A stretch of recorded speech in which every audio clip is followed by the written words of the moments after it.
Mi marido me escupió en la cara delante de todos. No me lo esperaba. No porque no lo mereciera, ya llegaremos a eso, sino porque él nunca fue ese tipo de persona. Javier no gritaba, no rompía cosas, no insultaba. Él era el hombre que te abría la puerta del coche aunque llevaras 15 años casados. Pero esa noche, en la comunión del sobrino de su prima, me dejó sin aire, sin palabras y sin dignidad. La gente se quedó helada. Su madre tapándose la boca. Mi cuñada soltando una copa de vino blanco. Yo, con los restos de saliva resbalando por la mejilla y un vestido blanco que de pronto me pareció una burla. ¿Crees que soy idiota?, dijo, mirándome como si fuera una desconocida. No respondí. No podía. En parte porque tenía la garganta cerrada del susto, y en parte porque, sí, lo creí idiota. No en general, claro. Pero en lo que respectaba a lo que había hecho yo, sí, pensaba que nunca lo sabría. Y ahí empezó el principio del fin. Todo eso fue el 8 de septiembre. Hoy es 30.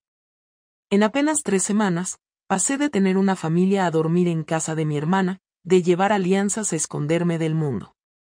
Y aún no te he contado con quién lo hice, ni por qué. Eso viene ahora. Nunca imaginé que lo que haría que todo saliera a la luz sería una factura de parking.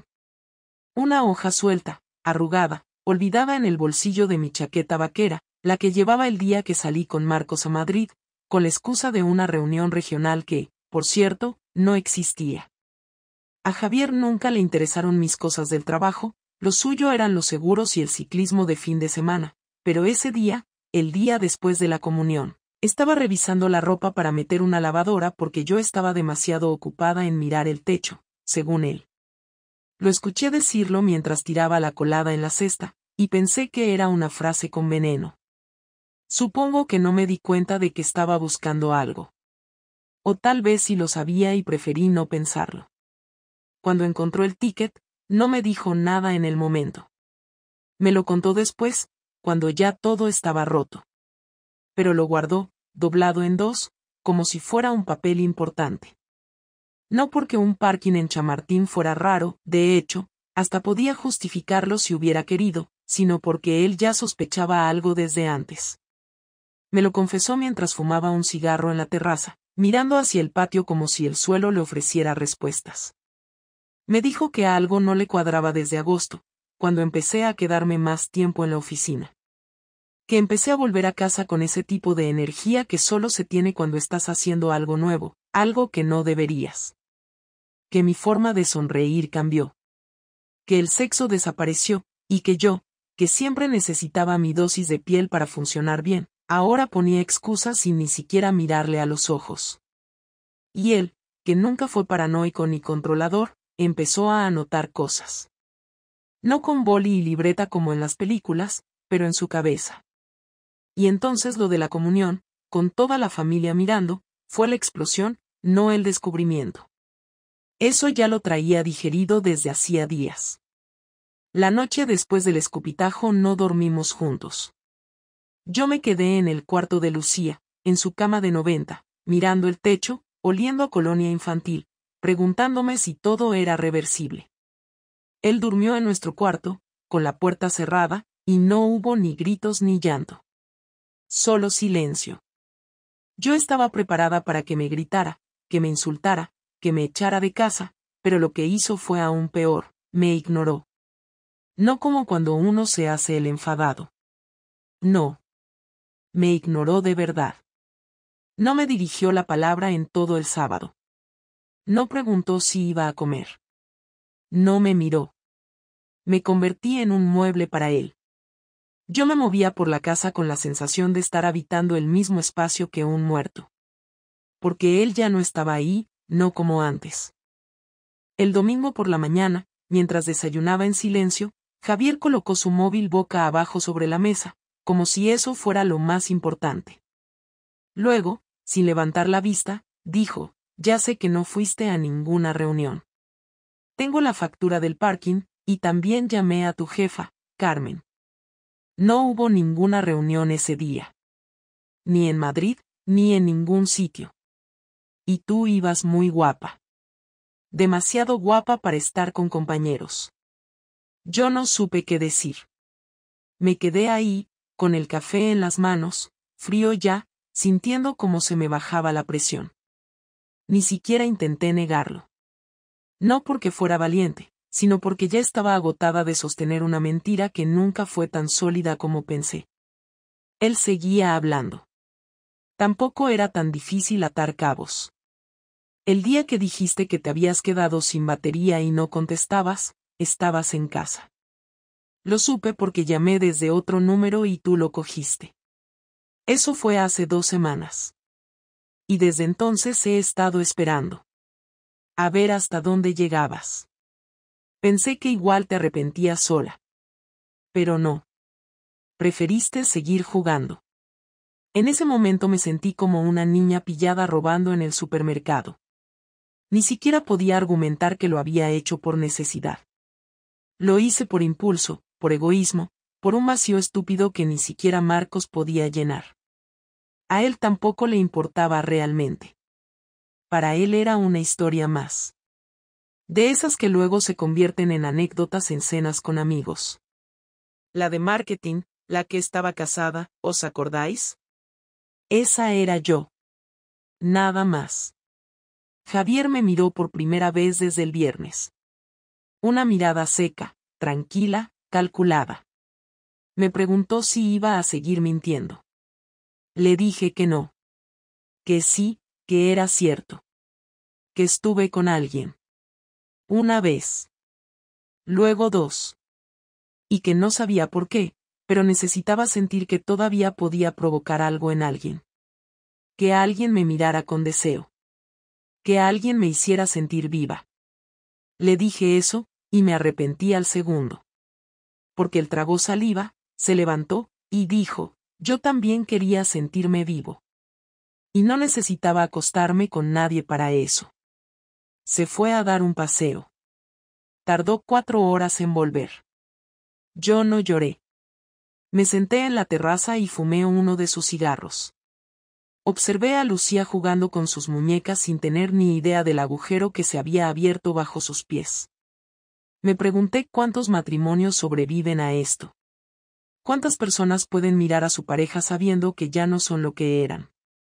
¿Y cuántas, como yo, descubren demasiado tarde que lo que buscaban fuera era exactamente lo que ya tenían en casa? Cuando Javier volvió, no me dijo nada. Me lanzó una carpeta encima de la mesa. Dentro, una copia de su DNI, un documento notarial con firmas y un listado de objetos con nombre, fecha y valor estimado. No pregunté qué era. Lo supe al instante. Él ya había empezado a preparar su jugada. Yo ya estaba fuera, aunque todavía no lo entendiera del todo. El martes a las 8 de la mañana Javier no fue a trabajar. Eso ya era raro, porque llevaba 15 años sin faltar un solo día por decisión propia. Ni siquiera cuando se rompió el menisco quiso cogerse la baja. A las 8:10 entró en la cocina donde yo estaba preparando el desayuno de Lucía. Me miró de frente, sin rodeos, y me dijo que la había llevado a casa de su hermana, que se quedaría allí unos días. No gritó, no golpeó nada, no alzó la voz, pero sus ojos estaban rojos, no de haber llorado, sino de haber contenido el llanto demasiado tiempo. Me dijo que no podía mirarme sabiendo que me había acostado con otro y después había vuelto a meterse en su cama como si nada. Me dijo que le daban asco mis caricias, mis excusas, mis silencios, todo lo que había tolerado sin quererlo por mantener a flote algo que, al parecer, solo él cuidaba. Yo me quedé callada, no porque no tuviera cosas que decir, sino porque todo lo que dijera sonaría barato, artificial, débil. Él esperaba una confesión real, algo que le diera sentido a lo que acababa de descubrir, pero no había nada coherente que pudiera ofrecerle. ¿Desde cuándo? Fue lo siguiente que me preguntó, y yo respondí con la verdad. Le dije que empezó hace 2 meses, un viernes por la tarde después de una comida del trabajo. Que fue algo espontáneo, que ni siquiera lo busqué, que me dejé llevar. Él me interrumpió, me miró con desprecio y dijo que eso era lo más triste que había oído en su vida. que acostarse con otro hombre por aburrimiento era peor que hacerlo por amor. Me dijo que si por lo menos me hubiera enamorado, podría entenderlo, pero que me hubiera vendido por un poco de atención barata lo dejaba completamente fuera de juego. Yo intenté explicarle que no fue solo por sexo, que lo que me dolía era haberme sentido invisible durante tanto tiempo, que necesitaba sentirme deseada, viva, importante, aunque fuera por una persona equivocada. Pero cada palabra que salía de mi boca sonaba más ridícula que la anterior. ¿Te das cuenta de lo que has hecho?, me dijo. No solo me has mentido. Has convertido nuestra vida en una farsa. Me has quitado la posibilidad de confiar en ti sin dudar. Has jodido a nuestra hija también, aunque ni siquiera lo sepa todavía. Me reprochó que después del primer error decidí repetirlo. Me acusó de haber hecho planes, de haberme duchado, peinado, perfumado para alguien más mientras él estaba recogiendo a Lucía del conservatorio o haciendo la compra del fin de semana. Me echó en cara que me desnudara para otro hombre y luego volviera a casa con la misma sonrisa con la que siempre lo había saludado. Me dijo que no le dolía el sexo, que lo que no soportaba era la imagen de mí riéndome con ese tipo, contándole cosas que ya no le contaba a él, reservándome los mejores gestos, los mejores momentos, mientras a él solo le quedaban las obras. Yo no sabía cómo responder a todo eso sin parecer aún más ruin, así que me quedé quieta, sin moverme, sin llorar, sin suplicar, solo mirándolo mientras hablaba como si escupiera verdades una tras otra. Después, me preguntó si pensaba seguir viéndolo. Me congelé. La verdad es que no lo sabía. No me había dado tiempo a pensar en eso.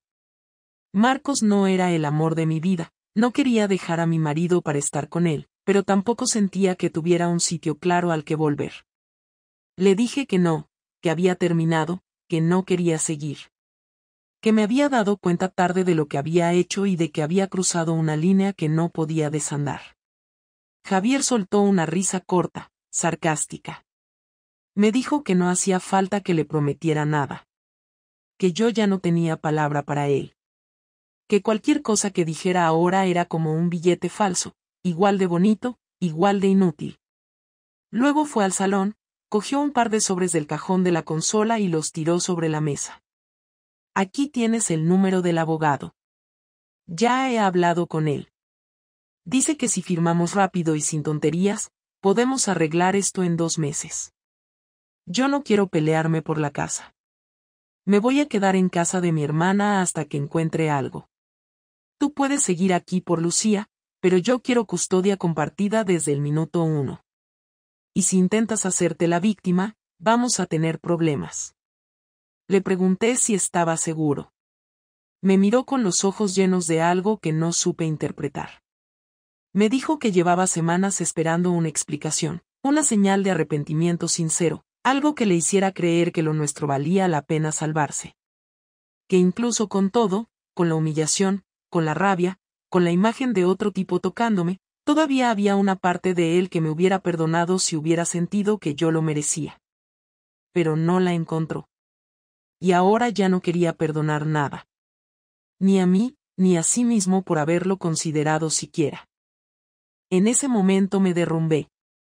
Lloré, por fin, como no lo había hecho desde que todo salió a la luz. Pero no lloré por perderlo, o no solo por eso. Lloré porque me di cuenta de que ya era tarde para todo. Tarde para pedir perdón, tarde para corregir, tarde para volver atrás. Él se fue sin cerrar la puerta.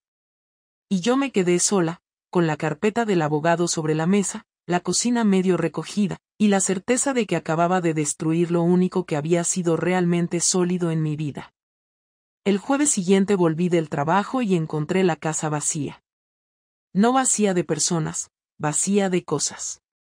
Faltaba el televisor del salón, el equipo de música, su bicicleta del trastero, el portátil del despacho, su colección de discos, hasta las herramientas del garaje. Ni siquiera dejó el martillo. Todo estaba perfectamente ordenado, como si hubiera hecho una mudanza con tiempo y planificación. No había señales de violencia, ni una puerta forzada, ni una nota de despedida, ni siquiera un mensaje en el móvil. Solo ausencia. Fue en ese momento cuando entendí que no iba a quedarse esperando a que el divorcio lo devorara poco a poco desde dentro, que no iba a quedarse quieto como un mártir, ni a llorar en silencio, ni a lanzarme frases tristes por la casa. Estaba ejecutando algo. Algo que ya había empezado. Esa noche, después de dejar a Lucía en casa de mi hermana, fui al buzón, y allí encontré un sobre blanco sin remitente. Dentro había una copia del contrato de arrendamiento de un piso en el centro, firmado a su nombre y con fecha de entrada de ese mismo día. También había una fotocopia de un correo enviado a Recursos Humanos de su empresa solicitando el cambio de dirección fiscal y de contacto. Cerré el sobre, volví a entrar y me senté en la cocina en silencio. Me costó entender que lo que había hecho no era solo mudarse.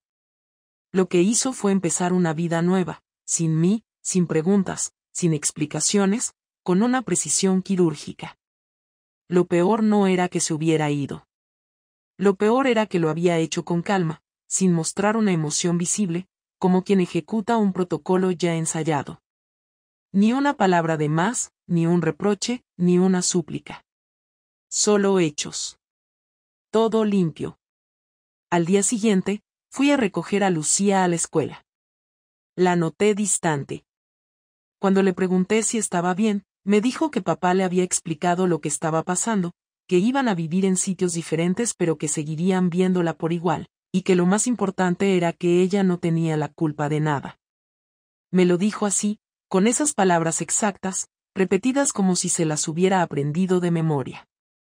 Luego me preguntó si era cierto que yo tenía un amigo del trabajo con el que me veía a escondidas. Me tragué las ganas de llorar. No sabía qué decirle. Le dije que era complicado, que los adultos a veces cometemos errores y que ella no debía cargar con eso.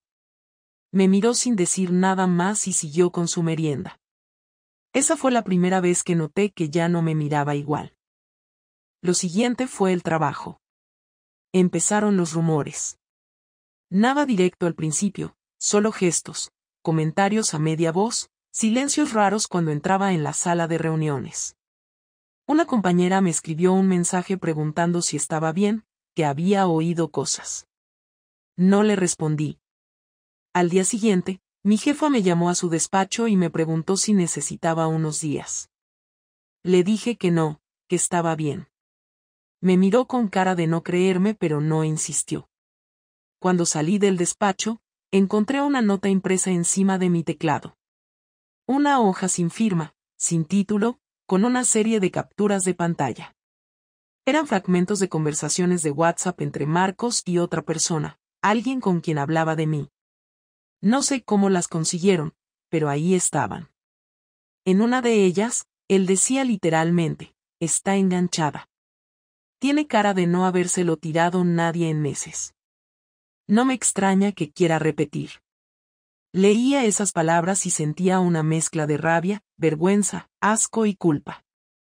No solo había traicionado a Javier, sino que me había convertido en el chiste de alguien que no sentía ni el mínimo respeto por mí. Supongo que eso también lo había previsto Javier. Porque esas capturas no aparecieron por casualidad. Cuando llegué a casa esa tarde, había un sobre pegado en la puerta. Dentro había una copia de un informe de detectives. Fechado con días y horas, detallando las veces que entré en casa de Marcos, con fotos incluidas. Una copia de eso también fue enviada a mi madre. Lo sé porque ella me llamó esa misma noche para decirme que se le habían caído los años encima. Que no entendía en qué momento dejé de ser su hija para convertirme en una desconocida. No intenté justificarme. No hubiera servido de nada. Lo curioso es que Javier nunca mencionó el informe, ni me advirtió. Lo dejó todo en manos de los demás, como si fuera un espectador más. No necesitaba pelearse conmigo. Lo había entregado todo al escarnio público. Y todavía faltaba lo peor. El lunes siguiente tenía cita con el abogado para empezar el proceso de divorcio. Llegué al despacho con el estómago revuelto. En la sala de espera estaban mis suegros. No me dijeron nada. Ni un saludo, ni una mirada. Solo se levantaron cuando me vieron y entraron al despacho antes que yo. Una vez dentro, me hicieron leer una carta firmada por ellos, donde renunciaban a cualquier contacto conmigo, donde decían que mientras durase el proceso preferían que Lucía se relacionara con ellos a través de Javier. También habían entregado una carta a la escuela solicitando que no me permitieran recogerla durante los días en que le correspondiera a Javier. Todo legal. Todo bien escrito. Todo perfectamente calculado. Yo no sabía si era Javier quien estaba detrás de todo eso o si simplemente se había limitado a dejar que la bola rodara. Pero su silencio era tan elocuente como un grito. No necesitaba vengarse con violencia ni amenazas. Me estaba quitando el suelo poco a poco, sin mancharse las manos, dejando que los demás ejecutaran por él la parte más sucia. Y funcionaba. Cada día perdía algo más. Autoridad, respeto, dignidad. Hasta el reflejo en el espejo se me volvió ajeno. No me reconocía. El día que nos sentamos a hablar por última vez no estaba planeado. Fue un sábado, 2 semanas después de que empezara a recibir miradas evitadas en la calle, tras la reunión del colegio donde varias madres decidieron ignorarme deliberadamente, como si el adulterio fuera contagioso y yo estuviera esparciendo una peste invisible. Lucía no me hablaba con el mismo tono de antes.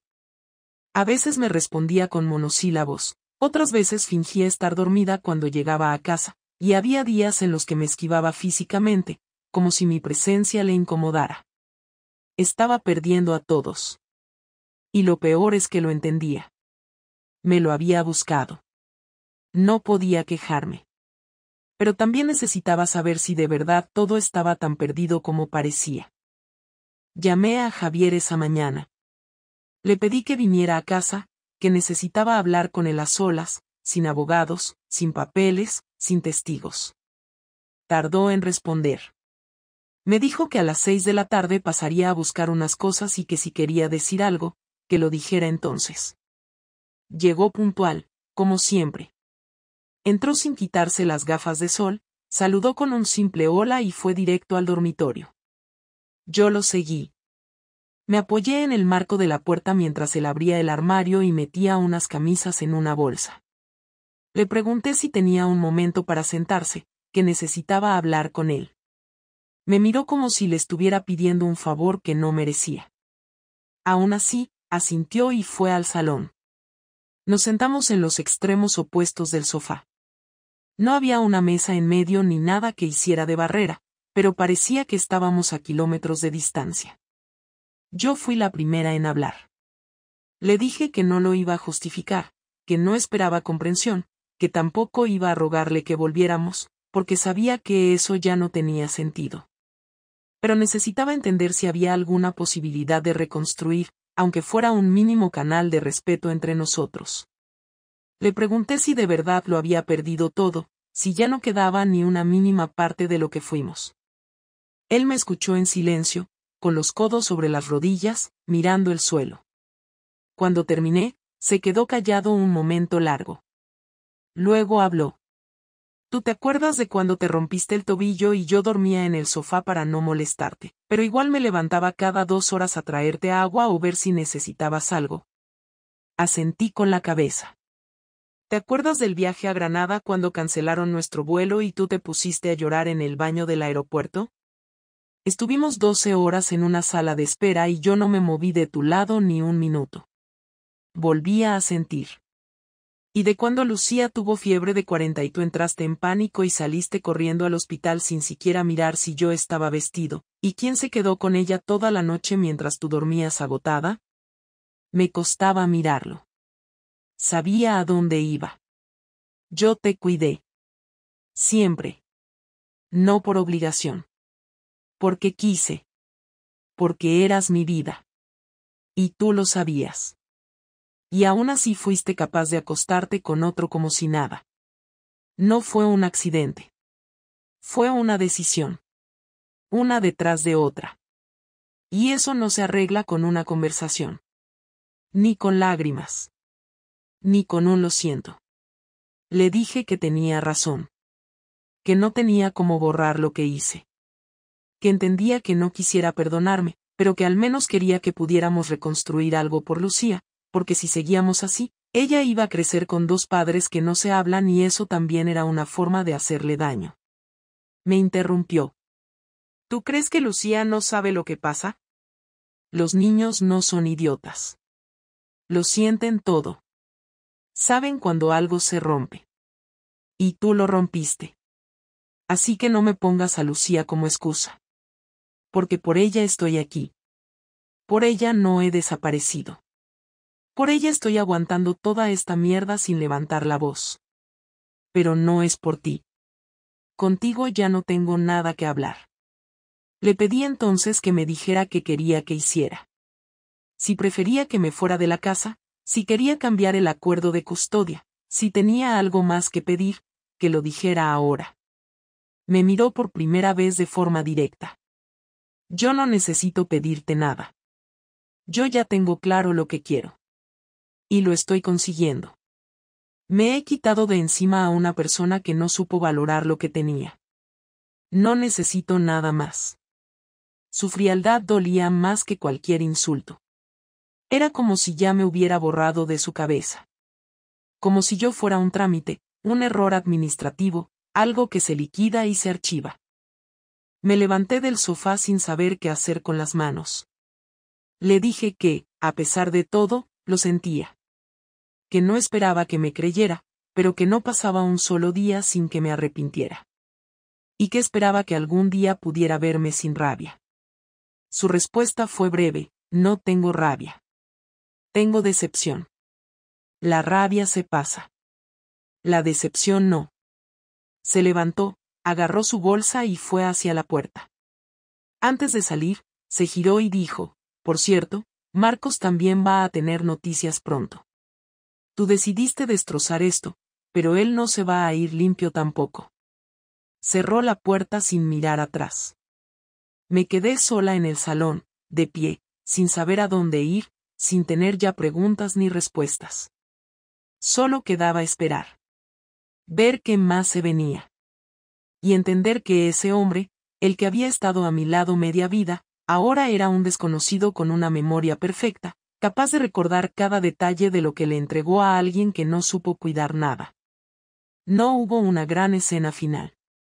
No hubo una carta de despedida ni un abrazo triste en el juzgado.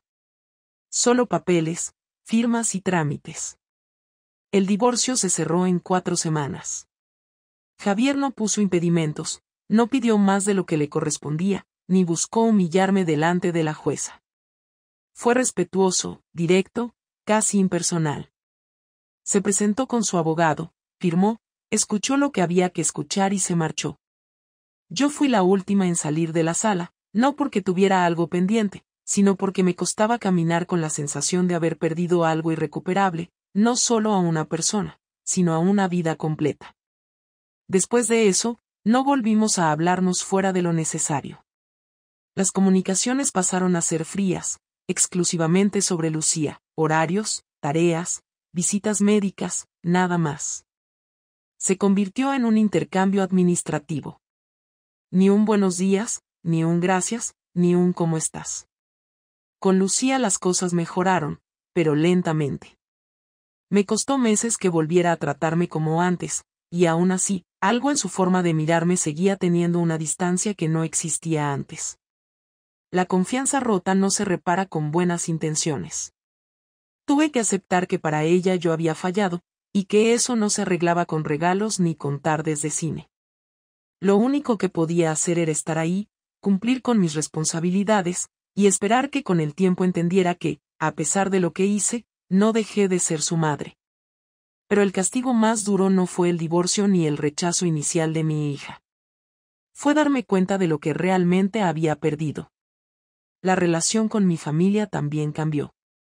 Mi madre, que siempre me había defendido de todo, tardó semanas en llamarme después de enterarse por terceros de lo que había pasado.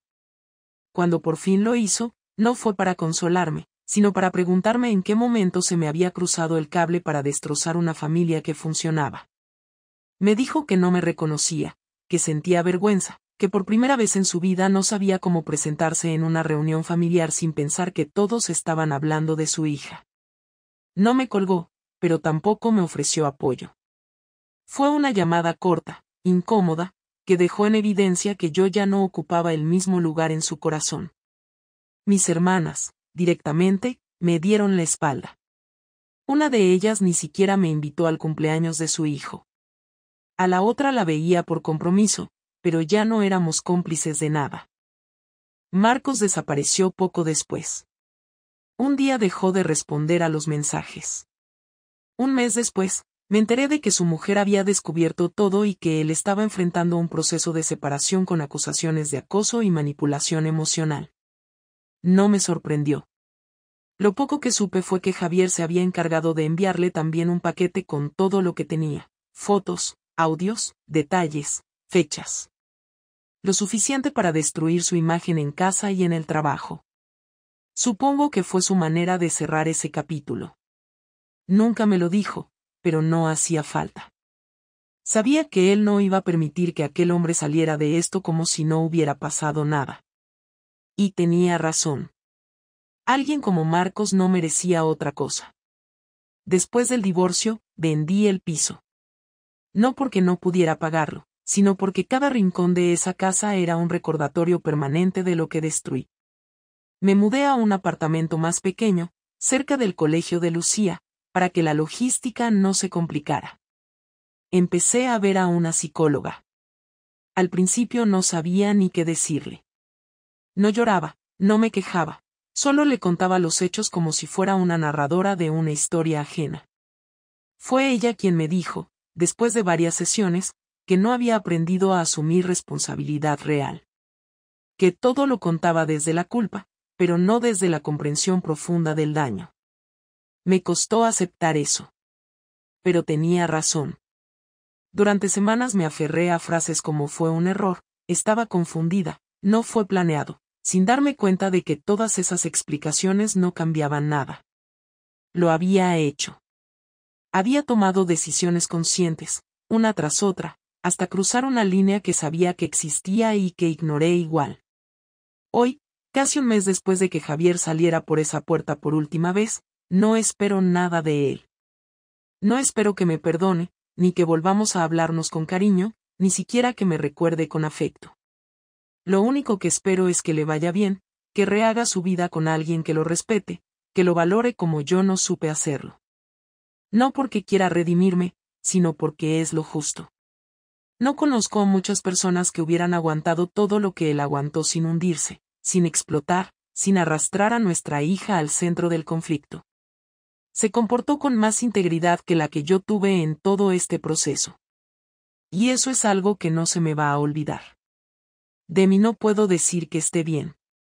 Tampoco estoy destrozada. Estoy sola, aprendiendo a vivir con las consecuencias. Sin victimismos. Sin justificarme. Solo observando cómo cada decisión deja su huella, como una sola acción puede arrastrar una cadena entera de destrucción. Aprendí que el arrepentimiento no limpia nada si no se acompaña de verdad y responsabilidad. Aprendí que las segundas oportunidades no se piden, se merecen, y que a veces no llegan. Y también aprendí que hay errores que no se perdonan, por mucho que uno se arrepienta. Esta historia no tiene moraleja. No acaba bien. Tampoco acaba con una tragedia épica. Simplemente termina como tenía que terminar. Con alguien que lo tuvo todo y lo perdió por pensar que siempre tendría tiempo para arreglarlo después.